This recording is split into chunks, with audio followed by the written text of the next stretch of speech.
A day in my life as a high school student. Papasok na nga po ko guys, at kung mapapansin nyo nga po ay medyo basa pa po ang kalsada dahil bago po ako pumasok ay umulan po ng malakas. At ito nga pong nadatnan ko. Guys, brown out sa school. Hi guys, brown out sa school. Nilipot namin kayo. Sobrang init. Yan guys, gawa-gawa po sila. Gawa ng assignment. Maya-maya nga po ay dumating na po ang teacher namin sa first subject at nag-a-attendance na po kami. Oo nga pala guys, nagbago na po ang seating plan po namin. Naging alternate na po. Girls boy, ganun na po. Free time nga po namin dito at naglalaro po kami sa cellphone po ni Janine dahil wala pa naman po kaming teacher at pag wala po kaming teacher ay cellphone is life. At yung mga kaklase ko po ay naglalaro din po sa mga cellphone nila. Hi guys! Hi! Ngayon nag-iikot po kami. Time skip na nga po tayo sa recess at sumama nga po ako sa aking mga kaklase na bibili po sa kantin. 3 nga po ang kantin po sa school namin. Ang una po naming pinuntahan ay yung kantin number 1 o yung pinakamalayong kantin po sa building namin. Sila lang po pala ang hindi po bumili dahil marami pong tao kaya dumiretso na nga po kami kay kantin number 2. So, kaya nga po sumama lang po kami ni Olvis at Janine para lang po tignan po sila bumili. Joke lang! At syempre po guys, dumaan po kami sa covered court nung papunta na po kaming room. Doon nga po ay nag-PPE po ang mga grade 9. At nung nagbibideo nga po ako, ay muntikan na nga po kung matamaan ng bola ng volleyball. Vlog pa more!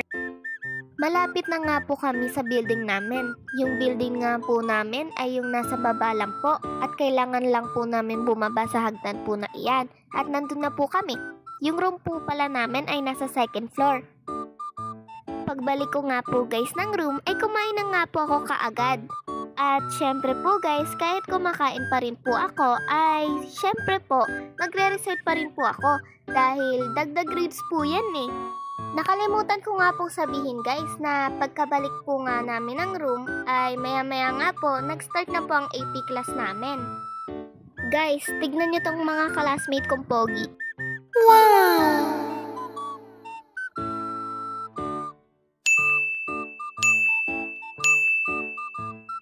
Diba guys, sobrang pogi. Kung gusto nyo guys, pwede nyo na siyang kunin. Joke lang. O nga po pala guys, tinalian po pala namin nila Chloe, siya, tas yung isa naming kaklase. Nagpa-quiz nga po yung teacher namin at di ko nga po alam na may hidden ninja moves po pala tong classmate ko.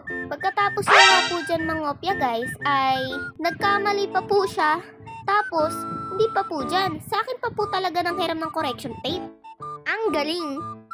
Tapos po, nung nakailang beses na po siyang nangopya, ay nagkatinginan pa po kami sa cellphone. Tapos tinawanan pa ako guys.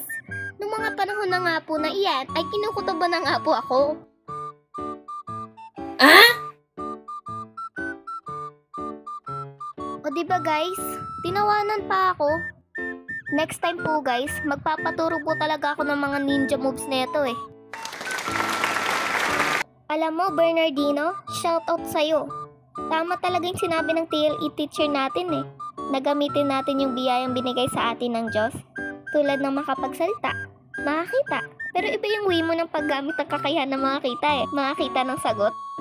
Char! At dahil mabait ako kaklase, hindi kita isusumbong. Iba-vlog lang kita. At para po dun sa mga batang nanonood ay, wag po kayong mangopya. Be honest po with your answer. Kasi diba guys, honesty is the best policy. At yun lang po guys, see you on my next vlog. Vlogada!